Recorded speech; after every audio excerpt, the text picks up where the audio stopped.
અમરેલી જિલ્લાના લીલિયા શહેરમાં ગટરના ગંદા પાણીના ગંભીર પ્રશ્ને સ્થાનિક વેપારીઓ અને રહીશો ભારે મુશ્કેલીમાં મુકાયા છે। આ સમસ્યાને લઈને કોંગ્રેસ પક્ષ મેદાનમાં આવ્યો છે, જ્યાં લીલિયા તાલુકા પંચાયતના પ્રમુખ સહિતના કોંગી કાર્યકરોએ વેપારીઓ પાસે જઈ તેમની હૈયા વરાળ સાંભળી હતી અને ઉભરાતી ગટરોનું જાત નિરીક્ષણ કર્યું। વેપારીઓ અને સ્થાનિકોનું કહેવું છે કે ગટરના ગંદા પાણી ઉભરાવાને કારણે રોજબરોજનો ધંધો રોજગાર પ્રભાવિત થયો છે અને ભારે હાલાકી વેઠવી પડી રહી છે।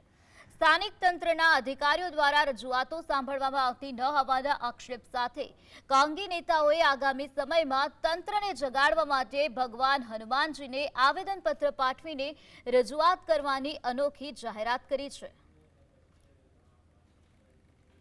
રસ્તામાં ખાડા નાવલીમાં એટલા બધા પીડ્યા છે કે હું પડી ગયો અને મને પગમાં પણ ઈજા થઈ છે અને મારી પરિસ્થિતિ કેવી થાય છે એ તમે જુઓ। આગામી પગલાં તો હવે તમે એવી ગણતરી છે હનુમાનજી મહારાજને આવેદનપત્ર આપવા જવાનું, કેમ કે અધિકારીઓ તો કોઈ આવેદનપત્રમાં ધ્યાન દેતું નથી। એટલે હનુમાનજી મહારાજને આવેદનપત્ર આપવાનું છે કે રામજી મંદિર લૂંટાણું ત્યાં તમે કાંઈક ધ્યાન દો અને અમારું લીલિયા ભગવાન ભરોસે હાલે છે એમાંય કાંઈક ધ્યાન દો।